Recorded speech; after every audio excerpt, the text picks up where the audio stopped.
Welcome to News Alert on Capital Television.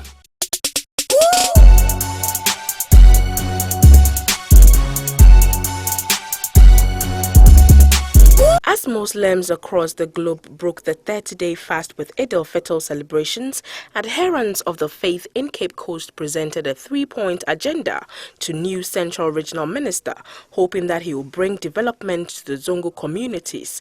Muslims in the Cape Coast metropolis have sent a plea to Central Regional Minister Aquinas Quansah to use his office to facilitate the acquisition of land to be used for burial purposes, as the current burial site has been exhausted. According to a representative from the Sachi Zongo's office, a new burial site has been identified. However, lack of funds has impeded the land's acquisition. The spokesperson for Sachi Zongo, Alhaji Mamudu Masawaji, also called on government to situate one of the 200 promised high schools in the Zongo to enable wards in such deprived communities further their education. The adherents of Islam further appealed for funds to build a grand mosque in the area to facilitate the worship of Allah. Like Mahmoud Mazawaje, or the Kasapobi Shiano, Nkumpre Biena, Ossian Famatu Regional Minister, name. The Ozikan, only there. Sincerely, Regional Cassie. Yes, yes, young Profu, Nina Wayama, the Akatumna Bromoyama, and all the Infantina Regional Minister, then there. On Mambazin, a queen bill by Diado, no one boy, one boy. No painful was a Bokara, and I was your Yabuyanka dog, Yaya Committee, Moarisha Assassin Muenabi, Nasisia Wakas Kassam. And say all the Infantina Regional Minister, I couldn't know what the other of Brahman, the Infantina. Oh, see, I did. Only and Bilibia, Wabasano Kohama Pahin, His Excellency John Dramani Mahama, or share the body there, or about 200 secondary schools, where the whole Ghana. Now, I'm paying for some Infantina Regional Minister, there. Down 200 secondary schools, you know. Your son, he has his own for. One man a crumpo na yaso for mahemba. One man a crumpo na yaso yamfa hemba yamfa nko ho. Na se bi yaso yamba so wezikan. Otia e basa. Baby yaso sisi ale. Ye bigina so ye ha. Wenye ben fie do sia na nombre. Na daba mi awan na hey wa ya matan bia no wa ya ma. No fie hiamboa. Saban binya de fufra me heno so obo hen ma he ya be mo nya ya sa chinzo ngwa Alhaji Mahmoud Mazawaje osin na mun fan to here regional minister nanyim na mwa bia obotum wazabo hen. The regional minister Aquinas Quansah on his part urged the congregants to be resilient despite the economic challenges, adding that he will consult with the chiefs and scholars so their concerns can be addressed. Amama bebre Intukwa na di esisim mejiti de Ghana nyankopo waboye ema yewo asomdwe tina mosma sai kizongo ken imam ina mpeyfu asama woda to yenyimin maka sama motum anamoy mako wonchen na ja all day yenye na oma esumen ojene na do e wo Central Region yebeye embua bia all day yetibua as aban a obama Islam esumen no so ojene na do fifre matoman yababua na yaye enti imam na empeyfo enyumenyum ya motu anamon ma ba wonchen na ja woke wo he yedatu nkatado na yetum ye di huduma nka fida sesei mutu menkade yebedi Eid Adhan ina yaye ja woken but yebokade yebedi afidiom na yebokwa di Eid Fitr biom ina nyakopo na adum nti ja yedetu yakomadon yetum waye mo waye ye.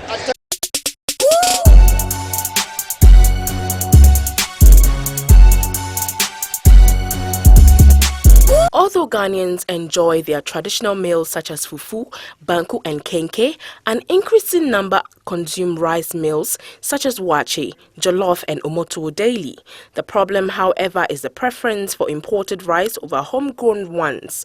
A visit to the market revealed rice from Vietnam, Thailand and America are reigning to the detriment of homegrown rice produced in the Volta, Eastern and Northern regions.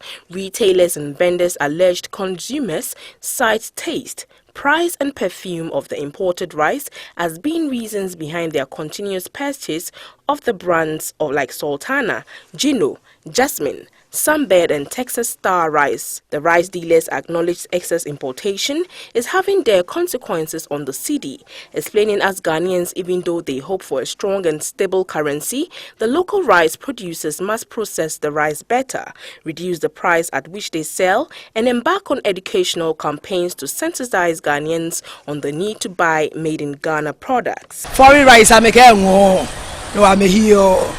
I'm a care you come back and you put here, but you'll be bio. I can manage that where 1 kilo, where 5 kilos, where 10 kilos. Where they want a shock, I can manage what can not bush, I can buy a boy, I machine, I can few. Local rice, say, I make a tell me. She can't buy fail to bang and buy. I'm going to Jalala. She can price about fair moderate and buy. Foreign one better sunbed 1.8.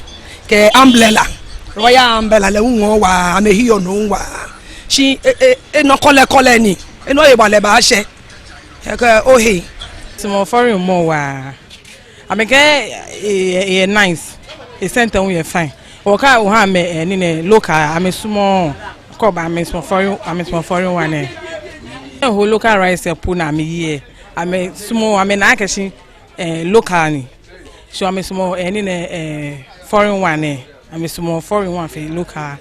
I'm small tiger rice, and Cindy rice, or I'm small.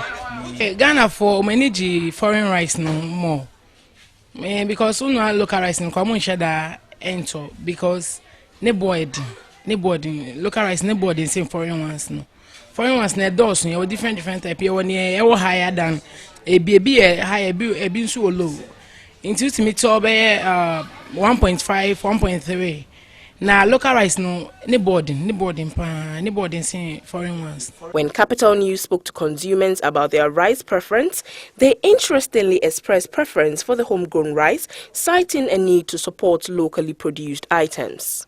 Me, I prefer local rice because that is very good. That is original food we have here. So even you have to patronize it. And I like it, and I always go in for local rice. I'll prefer the local one if it tastes so nice. Yeah, we normally go for the foreign one because it tastes very nice. And so if the local one is also the same thing, why not? Yeah. I can pay local rice because you chrome Adrian na ebe boy man to say sika ya ayabase ebe manatimi apeja. Enti ye Ghana for na etimi di ye aduane na ebe boy asene foreign aduane na ye kraba na ye to no local o sande ye aduane wo menim na no nsusu ye de obobo menu so ne e ofe ne asset economy abrofo ma me here nyi biare ye tumi afford.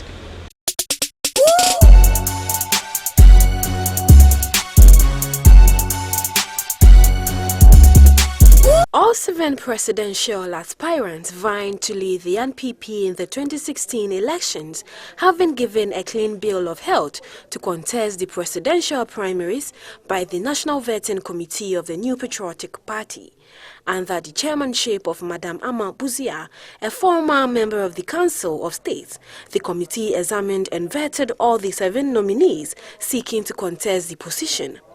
The 9-member vetting committee started sitting on July 23, 2014 to scrutinize the nomination forms of the 7 presidential aspirants contesting the flag-bearer slot. According to the party's General Secretary, Kwabena Japan, there will be balloting at the NPP headquarters on Tuesday, August 5, 2014, for all the aspirants to know their placement on the ballot paper for the August 31, 2014 Special Electoral College.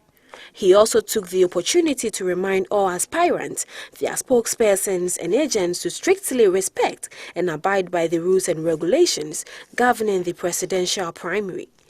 The party's 2014 rules and regulations governing the organization and conduct of the election of presidential candidates frown on MPs or party officers at all levels openly declaring support for a particular candidate.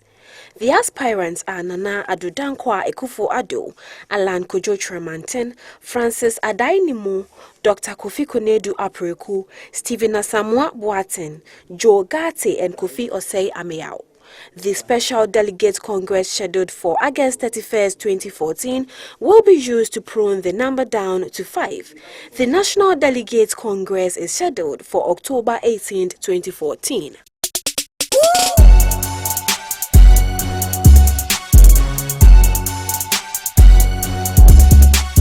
Minister of Finance Seth Terkper says government's main objective for opting an International Monetary Fund program is to stabilize the cedi and achieve a more predictable economy for investors. Government on Saturday announced that it would open talks with the IMF for a bailout to support the country's ailing economy. President Mahama directed that immediate initiatives to be taken to open discussions with the International Monetary Fund and other development partners in support of Ghana's program for stabilization and growth. Mr. Terkper noted that the IMF bailout will help consolidate Ghana's lower middle income status. The latest move follows months of uncertainty over whether government will fall on the IMF for assistance or not.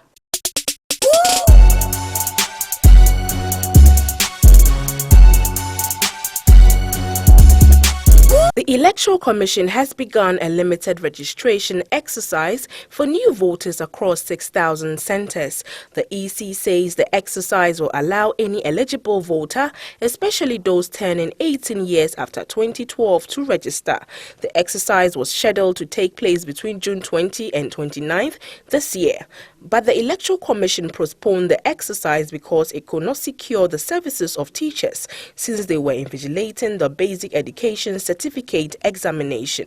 PNC National Youth Organizer Abu Ramadan and a private lawyer Kwesi Danso Achampon challenged the EC's proposed plan of including the NHIS card as a valid document to register. The Supreme Court upheld the application, challenging the basis on which the EC sought to use health insurance cards for the voters' registration exercise. Meanwhile, Capital News visited some polling centres and spoke to polling agents and prospective voters. The situation on the ground, I think the entire parties, all the parties, have well accepted it and they've coped. We are just working with it fully. So it's okay, it's okay. So far, where I am now, we are monitors. We are just going around. So far, when I asked those in charge here, I think about 80 getting to 90. People are really participating, I think. You can determine that by birth. Most times when the person comes, you ask the father's hometown and the mother's hometown. With that one, you can get to know that whether the person is Ghanaian or not. Or you also require certain things like birth cert and those things. So these are a few things that we use to check whether the person is Ghanaian or not. Everything is cool. You can see from the people standing here, there's nothing that we can say is disturbing the registration. But I think so far we haven't had anything to talk about which would be any disturbance at all. Okay, we are here to just representing the party so that if in case there is anything that goes on that the party doesn't understand, we can even be state our position well to the party office. Because of the exercise, that's why I'm here this afternoon. I'm here to see how best the thing is going on. So maybe if there's any support, I can support them. This morning when I came around, there's no one of two things around the chairs and other things. I have to organize it for them. Once I'm the current assemblyman, maybe the EC, I have to make sure roughly they are okay, though they can do their work very, very effectively.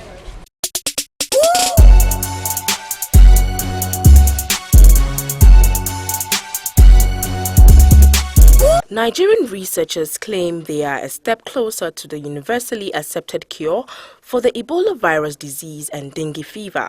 They claim the herbal preparation has also been successfully used in clinical studies to treat hepatitis B and C, cancer, diabetes and tuberculosis. The researchers say a compound from Garcinia cola, a plant commonly eaten in West Africa, has shown signs of halting the progress of the Ebola virus. If the anti-Ebola compound proves successful in animal and human trials, it will be the first medicine to successfully treat the virus that causes Ebola hemorrhagic fever. Executive Director of the Bioresources Development and Conservation Program, Professor Maurice Ewu, explained that an extract derived from the seeds of Garcinia cola could inhibit the virus from spreading in the body. The Ebola virus multiplies rapidly in the human body and quickly overwhelms it, and in advanced cases, the patient develops high fever and severe bleeding.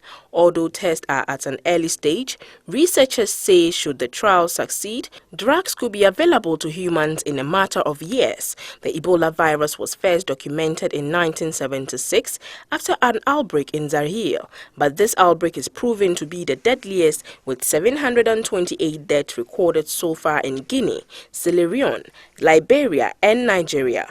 Meanwhile, an American doctor infected with the virus is improving in hospital after returning to the U.S. from Liberia. Dr. Kant Bradley arrived in a military base in Georgia on Saturday before being driven to Emory University Hospital. Another infected American, aid worker Nancy Ritball, is expected to arrive in the U.S. soon.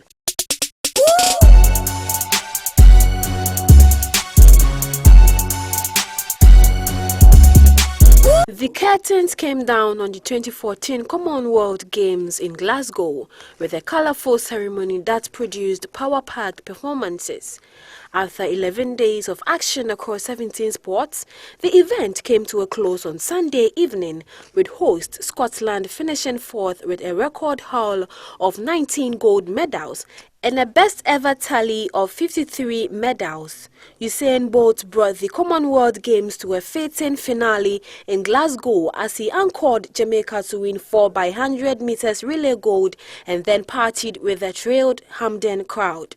Nigeria's Blessing Okagbari was one of the most successful athletes in Glasgow, winning gold medals in women 100 and 200 meter races, as well as being part of the 4x100 meter relay team that won silver.